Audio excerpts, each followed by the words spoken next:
classification of microorganisms. Among the living organism, microorganisms are largest in number and hence they are classified as follows. क्या बताया देखो, microorganisms भी बहुत large number में है, तो उसको भी हमें क्या करना पड़ेगा, क्लासिफाई करना पड़ेगा. तो उनका क्लासिफिकेशन भी कैसे होता है, सेम पहले हमने जैसे किया था ना वैसे ही अभी चार्ट बनाएंगे. ये भी चार्ट आपको एग्जाम में पूछा जा सकता है. पहले क्या लिखेंगे, माइक्रो ऑर्गेनिज्म.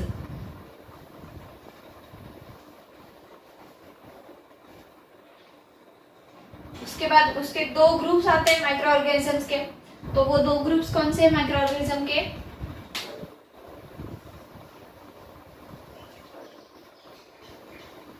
एक है प्रोकैरियोटिक, दूसरा है यूकैरियोटिक. जैसे हमने पहले ही दो ग्रुप्स बनाए थे वैसे ही यहाँ पे भी बनाएंगे. पहले वाला क्या आएगा, प्रोकैरियोटिक, दूसरा क्या आएगा, यूकैरियोट.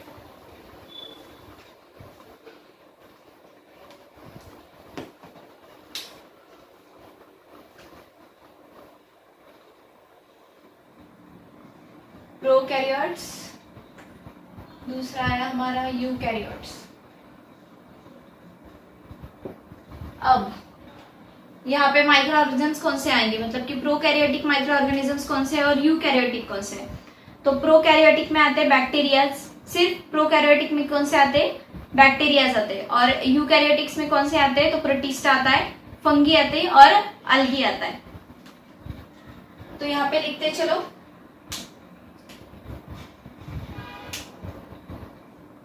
प्रोकैरियोटिक. यूकैरियोटिक में मैंने बताया तीन आते हैं ना, तीन. तो पहला वाला कौन सा है हमारा, बैक्टीरिया.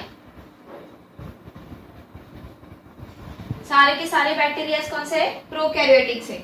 और यूकैरियोटिक में कौन से आते हैं, प्रोटिस्टा. उसके बाद फंगी और थर्ड वाली आती है अल्गी.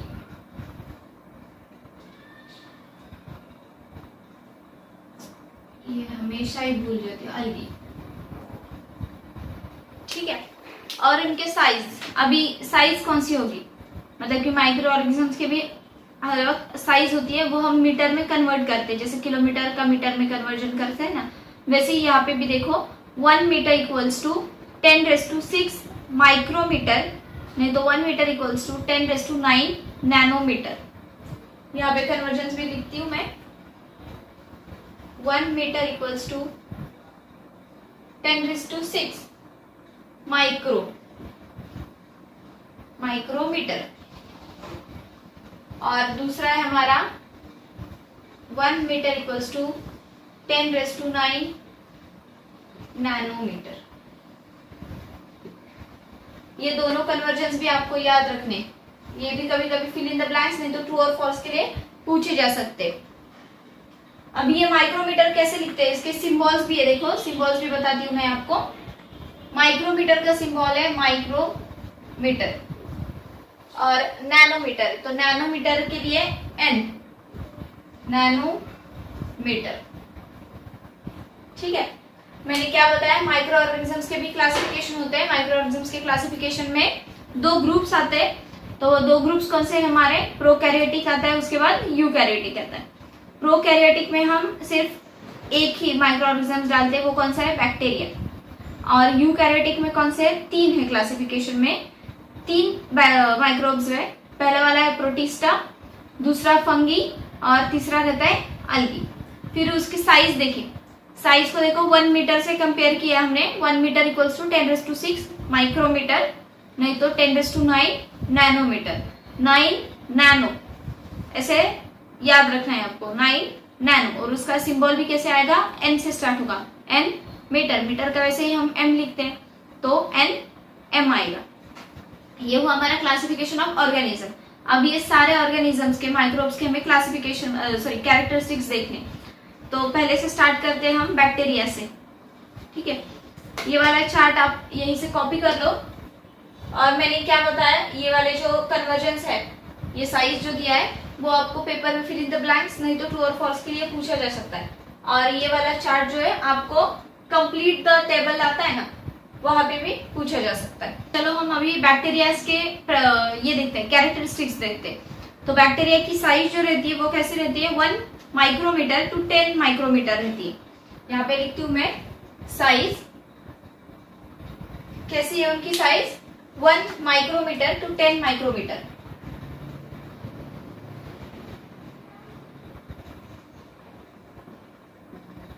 ये वो हमारा फर्स्ट पॉइंट। उसके बाद सेकंड क्या आता है, तो वो कौन से, मतलब कि उनका सेल स्ट्रक्चर कैसा है। तो सेल स्ट्रक्चर बैक्टीरियाज कैसे रहते हैं, यूनिसेलुलर रहते हैं, यूनिसेलुलर, इंडिपेंडेंट और पैरासाइटिक। इंडिपेंडेंट मतलब कि क्या, वो सरवाइव कर सकते हैं खुद अलग कहीं पे। तो पैरासाइटिक मतलब कि क्या, वो होस्ट ऑर्गेनिज्म में, होस्ट के बॉडी के अंदर रहेंगे, उसको क्या कहते हैं हम, पैरासाइटिक। तो दो टाइप के आते हैं, वो इंडिपेंडेंट भी आते हैं और पैरासाइटिक भी आते हैं। Sometimes many bacterias together form colonies. Colonies मतलब कि क्या, बहुत सारे लोग, अभी देखो कॉलोनी हम कैसे बोलते हैं, बहुत सारे लोग अगर किसी एक जगह पे रहते हैं उसको हम कॉलोनी कहते हैं। तो वैसे ही ये बैक्टीरियाज भी रहते हैं, एक साथ रहते हैं। समटाइम्स ये सारे बैक्टीरियाज क्या करते हैं, एक साथ रहते, तो उसको हम क्या कहेंगे, कॉलोनीज। तो पहला वाला पॉइंट क्या है हमारा, यूनिसेलुलर, सॉरी सेकेंड वाला यूनिसेलुलर है सेल स्ट्रक्चर उसका। उसके बाद वो क्या है, इंडिपेंडेंट नहीं तो पैरासाइटिक।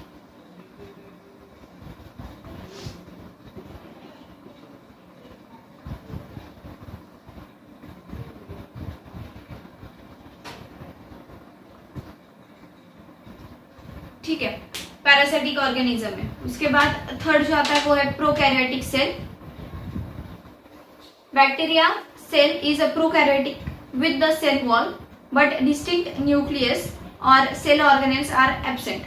वो क्या है, प्रोकैरियोटिक है लेकिन उसके अंदर क्या है, न्यूक्लियस नहीं है और सेल ऑर्गेनेल्स भी नहीं है। तो यहाँ पे हम सिर्फ ये वाला लिखते हैं प्रोकैरियोटिक।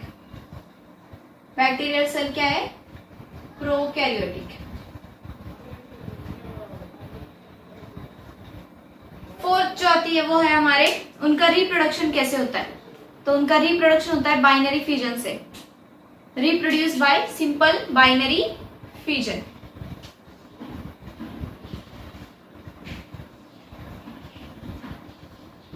रिप्रोडक्शन कैसे होता है इनका, बाइनरी फिजन से।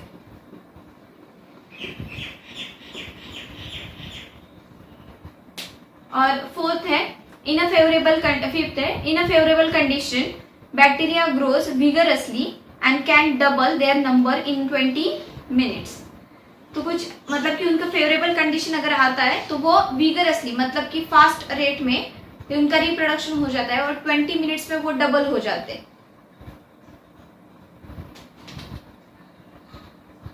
तो यहाँ पे हम ऐसे लिखते हैं विगरसली,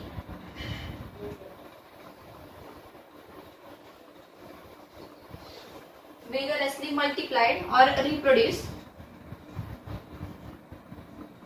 in favorable condition। उनको फेवरेबल कंडीशन चाहिए ना,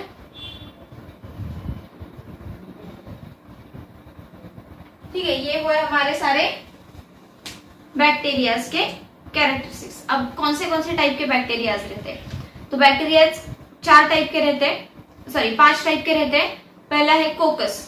तो कोकस मतलब कि कैसे होगा, वो सर्कल स्पीयर जैसे रहेगा। वो यहाँ पे लिखते हैं, देखो ऐसे सर्कल जैसे आएगा, वो है कोकस। उसके बाद सेकेंड टाइप का जो आता है वो ऐसे क्या बोलते हैं, इलिप्स जैसे आएगा, तो उसको कोको बैसिलस कहते हैं।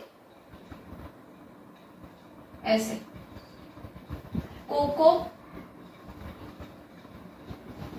बैसिलस, ठीक है। और थर्ड टाइप का जो आता है वो सिर्फ बैसिलस आता है, लेकिन उसका साइज अलग रहता है। साइज देखो ये वाला छोटा साइज है, ऐसे ही रहेगा लेकिन थोड़ा सा बड़ा साइज में रहेगा वो, तो उसको कहेंगे सिर्फ बैसिलस। फोर्थ जो आता है वो है विब्रियो। विब्रियो मतलब कि क्या, कॉमा शेप जैसे रहते हैं। कॉमा कैसे रहता है, कॉमा हम ऐसे देते हैं ना, वो ऐसे कॉमा देते हैं, तो सेम एग्जैक्टली ऐसे ही आएगा विब्रियो।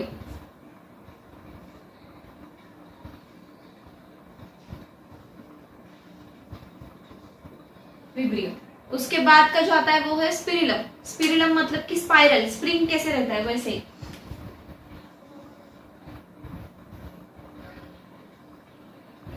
ऐसे उसको कहेंगे स्पिरिलम।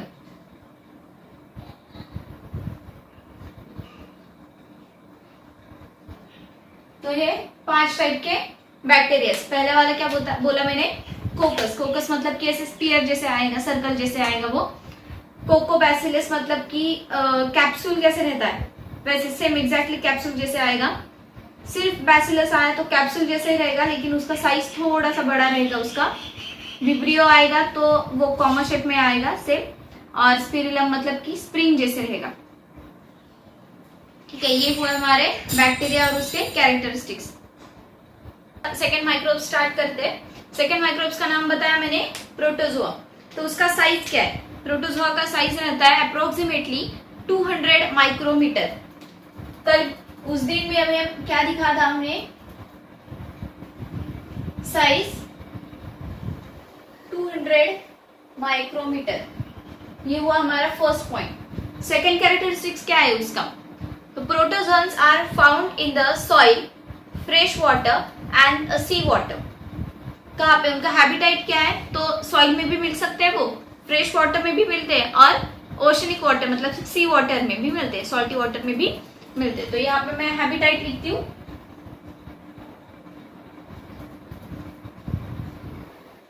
हैबिटेट क्या है उसका? सॉइल, फ्रेश वाटर, सी वाटर।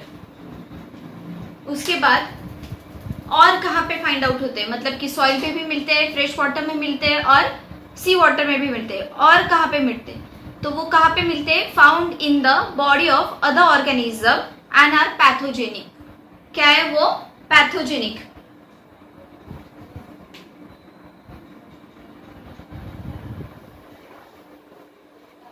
ये वर्ड आपको याद रखना है, पैथोजेनिक।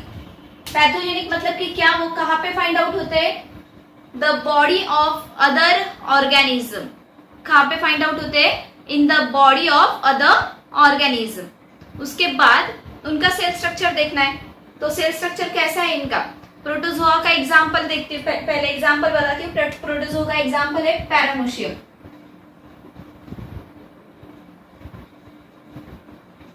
तो पैरामोशियम क्या है? यूनिसेलुलर ऑर्गेनिज्म है। तो यहाँ पे सेल स्ट्रक्चर क्या आएगा इसका? यूनिसेल्युलर। और क्या है? यूकैरियोटिक है या प्रोकैरियोटिक है? तो पैरामोशियम क्या है?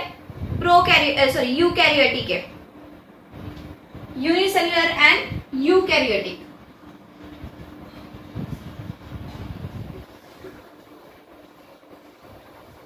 उसके बाद फोर्थ टाइप, पैरामोशियम को क्या रहते हैं? सीलिया रहते हैं ना लोकोमोशन के लिए। उस टाइम भी मैं बताया, देखो ऐसे चप्पल जैसा शेप रहता है इसका, और इसके ऊपर ऐसे हेयर लाइक स्ट्रक्चर रहता है। तो इसको हम कहते हैं सीलिया। तो ये सीलिया किस लिए है? लोकोमोशन के लिए। पैरामोशियम अगर एक जगह से दूसरे जगह जाते हैं, मूवेबल है ना, वो मूव करते हैं, तो उनके लिए क्या चाहिए? उनको सीलिया चाहिए। तो जैसे ऑर्गेनिज्म बदलता है, मतलब कि माइक्रोब्स अगर चेंज होता है, वैसे ही ग्रेट वेरिएशन है लोकोमोशन, ऑर्गन्स ऑफ लोकोमोशन में भी। ठीक है, there is a great variation in the cell structure, organ of locomotion and mode of nutrition among the protozoans. Protozoans में क्या है? वेरिएशंस है। किस बात को लेकर वेरिएशंस है? तो सेल स्ट्रक्चर को, उसके बाद लोकोमोशन को, ऑर्गन ऑफ लोकोमोशन को, और मोड ऑफ न्यूट्रिशन को। ठीक है, यहाँ पे मैं लिखती हूँ ग्रेट वेरिएशन।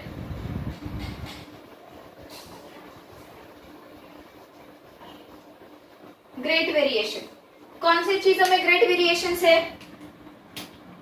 तो एक है सेल स्ट्रक्चर, सेकेंड पॉइंट क्या है हमारा? Organ of locomotion,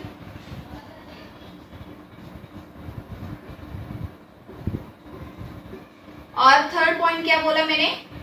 cell structure, organ of locomotion और मोड ऑफ न्यूट्रिशन।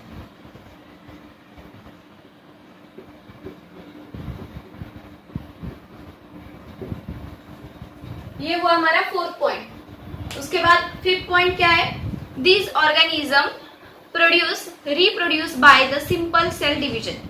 इस ऑर्गेनिज्म का रिप्रोडक्शन कैसे होता है, उनका नेक्स्ट जनरेशन कैसे फॉर्म होता है, तो वो कैसे होता है, सिंपल सेल डिवीजन।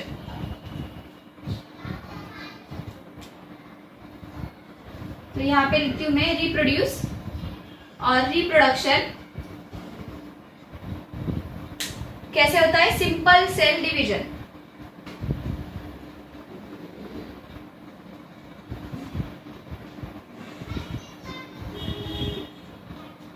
और इसका एग्जाम्पल कौन सा बताया मैंने, पैरामोशियम होता है, अमीबा होता है, अमीबा भी याद रख सकते हो, अमीबा और पैरामोशियम। उसके बाद और हमको क्या याद रखना है, तो कौन से प्रोटोजोन से कौन सा डिसीज फॉर्म होता है, तो वो सिंपल वे से आपको बताती हूँ। देखो एंटोअमीबा होता है, एंटोअमीबा हिस्टोलाइटिका, उससे हमें अमीबोसिस ऐसे वाला डिसीज होता है। और Plasmodium vivax causes the malaria. और यूग्लिना जो दिया है, यूग्लिना उनका ये दिया है, उसका ऑटोट्रॉपिक मतलब कि मोड ऑफ न्यूट्रिशन दिया है बुक में। देखो एग्जाम्पल आपको सिंपल वे से बताती हूँ। एग्जाम्पल मैंने क्या बताया यहाँ पे, एक तो बताया मैंने अमीबा, दूसरा बताया मैंने पैरामोशियम।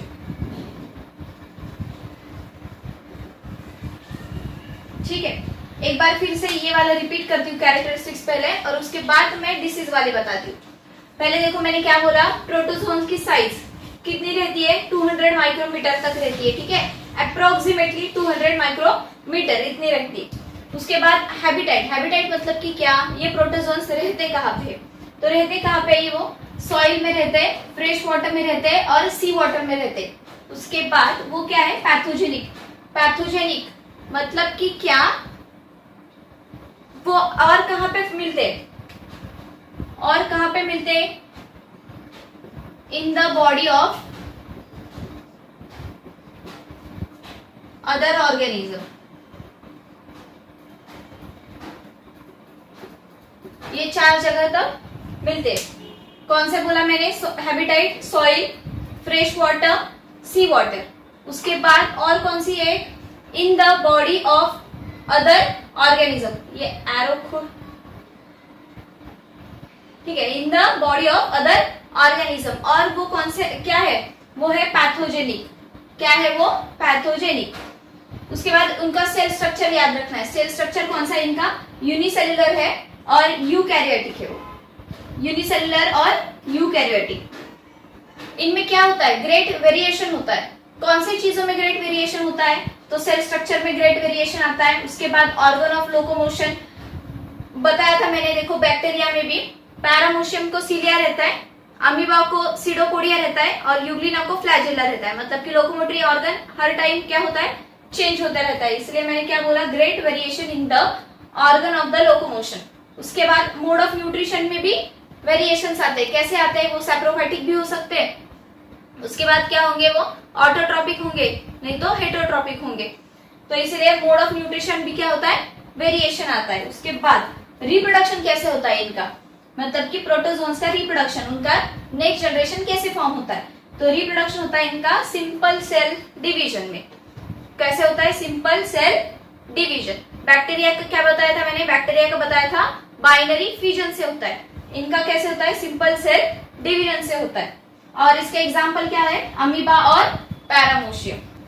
तो क्या होगा, डिसीज फॉर्म होते हैं। तो कौन से डिसीज होते हैं इनसे, एंटाअमीबा हिस्टोलाइटिका।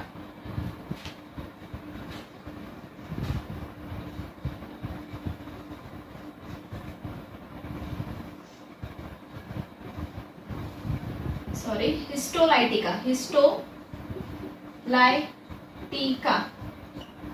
ठीक है, ये वाला जो है पैथोजन, इससे कौन सा डिसीज होता है, अमोइबाइसिस।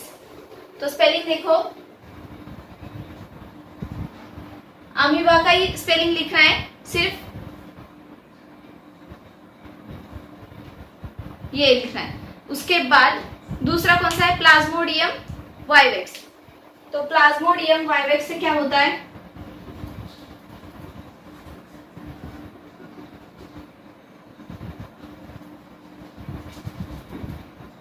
मलेरिया होता है, मलेरिया डिसीज होता है। ये भी आपको याद रखना है, ये इंपॉर्टेंट है आपके लिए। कौन से डिसीज होते हैं इन पैथोजन से, और इसके बाद ये सारे कैरेक्टरिस्टिक्स याद रखने, ठीक है। चलो हम देखते हैं अभी थर्ड माइक्रोब्स हमारा, वो है फंगी।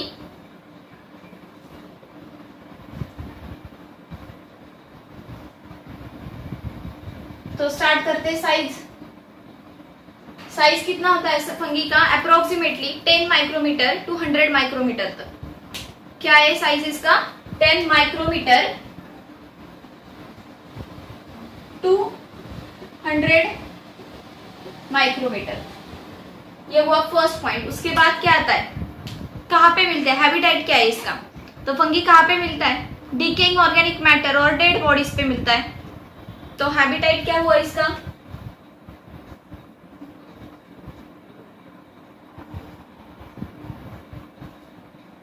Decaying organic matter.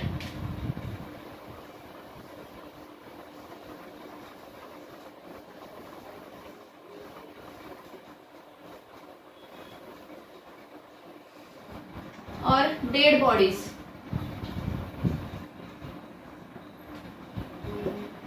ये हुआ सेकेंड पॉइंट। मिलता कहाँ पे? Found in a decaying organic matter and dead bodies of a plants and animals. उसके बाद इनका सेल स्ट्रक्चर कैसा है? तो सेल स्ट्रक्चर कौन सा है इसका? यूनिसेलुलर। फंगी भी क्या रहता है? यूनिसेलुलर और मल्टीसेलुलर भी आते हैं। देखो कुछ फंगी ऐसे रहते हैं वो मल्टीसेलुलर भी आते हैं और यूनिसेलुलर भी आते हैं। तो यहाँ पे चलो हम लिखते हैं सेल स्ट्रक्चर कौन सा होता है इनका? यूनिसेलुलर।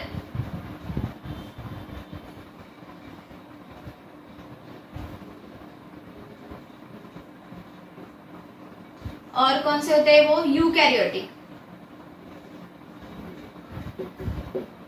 ये हुआ थर्ड पॉइंट हमारा, यूनिसेलुलर यूकैरियोटिक। उसके बाद visible with the naked eyes.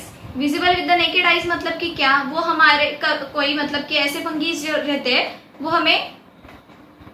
हम अगर अपने आंखों से देखें, मतलब कि उसको माइक्रोस्कोप या कंपाउंड माइक्रोस्कोप की जरूरत नहीं रहती, हम अपने आंखों से ही इजिली देख सकते हैं। वो है क्या है? Visible with the naked eyes. उसके बाद इनका मोड ऑफ न्यूट्रिशन। तो मोड ऑफ न्यूट्रिशन क्या है? वो डेड एनिमल्स पे सर्वाइव करते हैं ना। तो डेड एनिमल पे सर्वाइव करते हैं मतलब कि क्या है वो? सैप्रोफाइटिक नेचर में। तो मोड ऑफ न्यूट्रिशन आया इनका सैप्रोट्रॉपिक।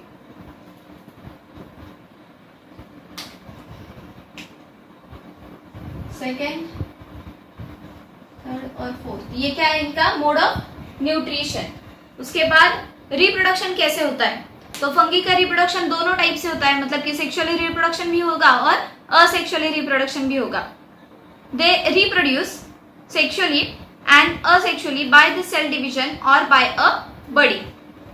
रिप्रोडक्शन कैसे होता है इनका?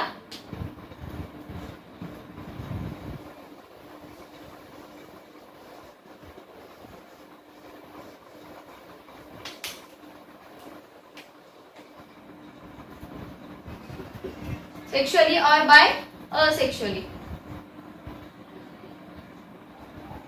और फंगी का एग्जाम्पल क्या बताएंगे यहाँ पे? तो सेम जैसे हमने पहले भी देखे थे, फंगी का एग्जाम्पल लेते हैं बेकर सिस्ट और मशरूम।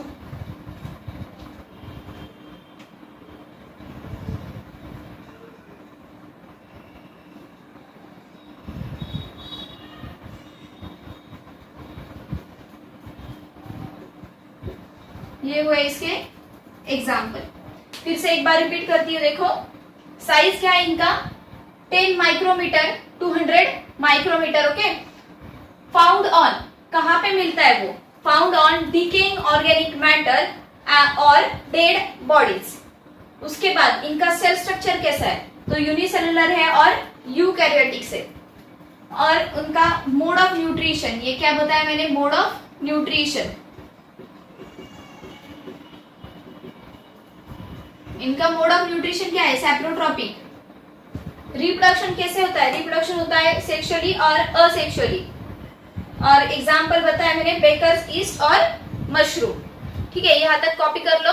उसके बाद अब हमारा फोर्थ माइक्रोब्स आता है अल्गी। तो इसके कैरेक्टरिस्टिक्स लिखते हैं, देखो।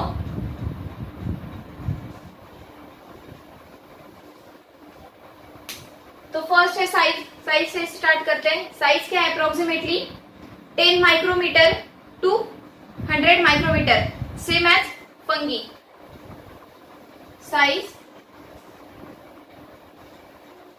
10 माइक्रोमीटर टू 100 माइक्रोमीटर, ये हुआ फर्स्ट पॉइंट। उसके बाद का हमने कौन सा देखा था? हैबिटेट, कहाँ पे रहते हैं? तो अलगी मोस्टली कहाँ पे रहते हैं? एक्वेटिक। दे आर, इनका हैबिटेट क्या है? एक्वेटिक। They are aquatic.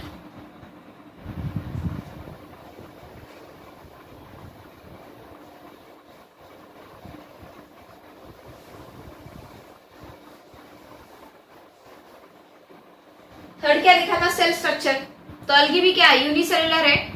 उसके बाद यूकैरियोटिक है और ऑटोट्रॉपिक है। ऑटोट्रॉपिक क्यों? क्योंकि अलगी में क्या मिलता है हमें? क्लोरोप्लास्ट मिलता है, क्लोरोफिल रहता है। तो उसके वजह से वो क्या करता है? फोटोसिंथेसिस से अपना फूड खुद बना सकता है। तो इसलिए वो क्या है? ऑटोट्रॉपिक। तो यहाँ पे मैंने लिखा सेल स्ट्रक्चर कौन सा इनका? यूनिसेलुलर। उसके बाद यूकैरियोटिक। और एक चीज मैंने क्या बताई? Mode of nutrition. तो यहाँ पे लिखते देखो, मोड ऑफ न्यूट्रिशन।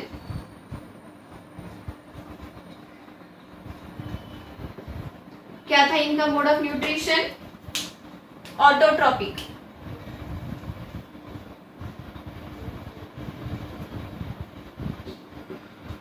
ठीक है, ऑटोट्रॉपिक के बाद आपको एक चीज पता है अभी, ऑटोट्रॉपिक मतलब कि क्या? वो फोटोसिंथेसिस करते हैं। तो इसके बाद हम क्या लिख सकते हैं? फोटोसिंथेसिस की कैरेक्टरिस्टिक्स लिख सकते हैं ना।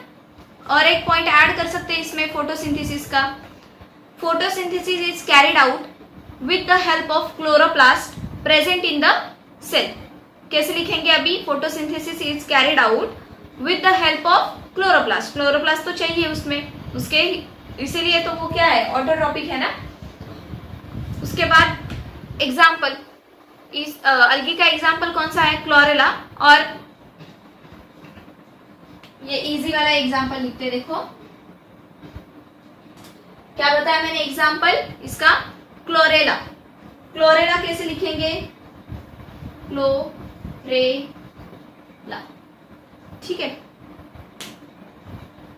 और एक बात आपको यहाँ पे याद रखनी है, कौन सी? तो very few species of algae are unicellular, most of them are multicellular and visible with the naked eyes. तो अलगी क्या है? फ्यू स्पेसीज, मतलब कि उसमें से बहुत थोड़े से ऐसे स्पेसीज है, वो क्या है? यूनिसेल्युलर है। और मोस्ट ऑफ देम मतलब कि बहुत सारे अलगीज जो है वो क्या है? मल्टीसेल्युलर है। उनका सेल स्ट्रक्चर चेंज होता है। देखो, बहुत कम ऐसे है वो क्या है? यूनिसेल्युलर। और बहुत ज्यादा ऐसे है वो है multicellular. And visible with the naked eyes, मतलब कि हमें माइक्रोस्कोप की जरूरत नहीं पड़ती उनको देखने के लिए, हम अपने आंखों से देख सकते हैं उनको। Visible with the naked eyes. फिर से एक बार रिपीट करते हैं, देखो साइज क्या है इनका? 10 माइक्रोमीटर टू 100 माइक्रोमीटर। उसके बाद इनका हैबिटेट आता है। हैबिटेट क्या है इनका? एक्वेटिक, मतलब कि वो वाटर में प्रेजेंट रहते हैं। उसके बाद इनका सेल स्ट्रक्चर आता है यूनिसेलुलर और यूकैरियोटिक। और एक चेंज मैंने बताया, क्या बताया? तो few species are unicellular and most of the algae are multicellular and visible with the naked eyes. उसके बाद वो क्या है? यूकैरियोटिक है। मोड ऑफ न्यूट्रिशन क्या है इनका? ऑटोट्रॉपिक। ऑटोट्रॉपिक वर्ड आया तो आपको क्या याद रखना है? तो ऑटोट्रॉपिक मतलब कि क्या? फोटोसिंथेसिस।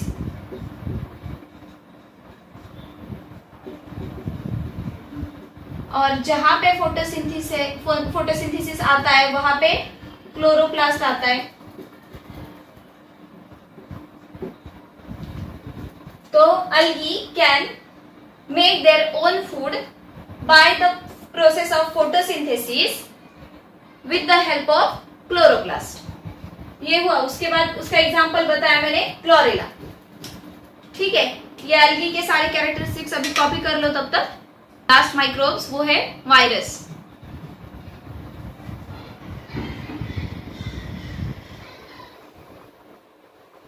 तो इससे भी स्टार्ट करते हैं। साइज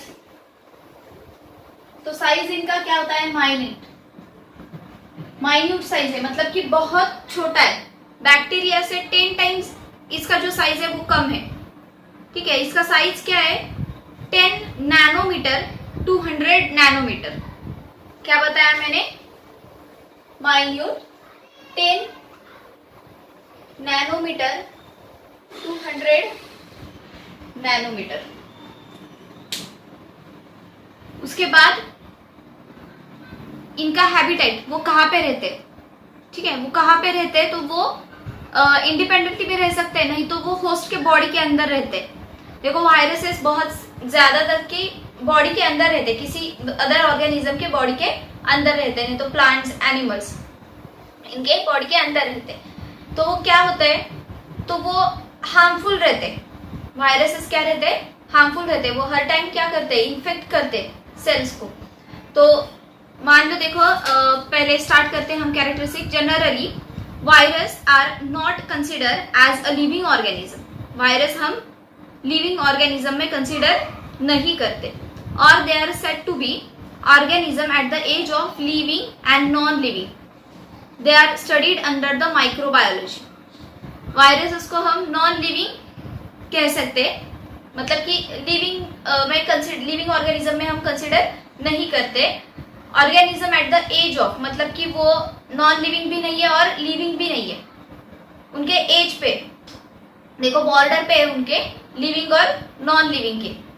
और वो उसका स्टडी हम कहाँ पे करते हैं, तो माइक्रोबायोलॉजी में करते हैं। कहाँ पे करते हैं, कौन से फील्ड में करते हैं, साइंस के माइक्रोबायोलॉजी में। उसके बाद मैंने क्या बताया, इसका size, viruses are extremely minute, that is they R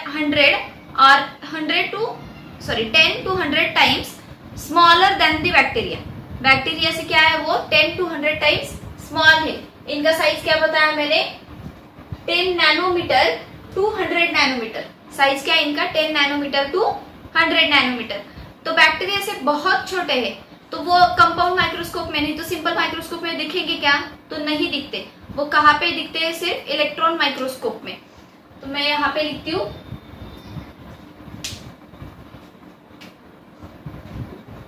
C only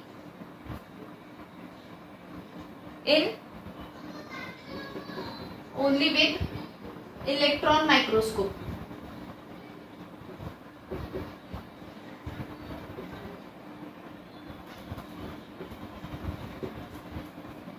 C only with the electron microscope. उसके बाद सेकेंड कैरेक्टरिस्टिक्स आता है, ये हुआ हमारा फर्स्ट।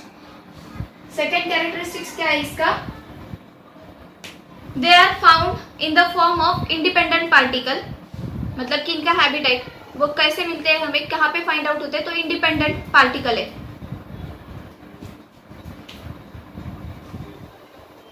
तो यहाँ पे लिखती हूँ फाउंड इंडिपेंडेंट पार्टिकल, मतलब कि वो अकेले रह सकते, ठीक है, अकेले रह सकते, लेकिन वो सरवाइव कर सकते, क्या सरवाइव भी कर सकते, लेकिन थोड़े टाइम के लिए। उनको क्या चाहिए होता है, एक होस्ट बॉडी लगता है उनको रिप्रोडक्शन के लिए, नहीं तो प्रोटीन्स बनाने के लिए। प्रोटीन्स बनाने के लिए उनको क्या लगता है, होस्ट सेल लगता है, किसी दूसरी बॉडी की हेल्प लगती है। तो इंडिपेंडेंट पार्टिकल है ये बताया। उसके बाद viruses is a long molecule of DNA. Virus क्या है, डीएनए नहीं तो आरएनए के लॉन्ग मॉलिक्यूल है। तो मैं यहाँ पे लिखती हूँ, देखो थर्ड पॉइंट है हमारा,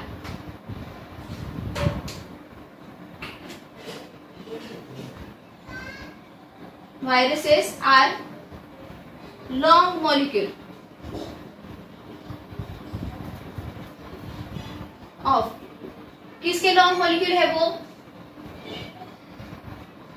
एक तो डीएनए के होंगे, नहीं तो आरएनए के होंगे। डीएनए नहीं तो आरएनए। तो इनके फुल फॉर्म आपको याद रखने। डीएनए का फुल फॉर्म है डीऑक्सी राइबो न्यूक्लिक एसिड। क्या बताया मैंने, डीऑक्सी राइबो न्यूक्लिक एसिड।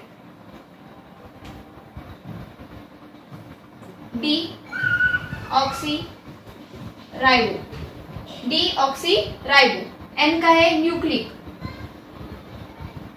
और A का है एसिड।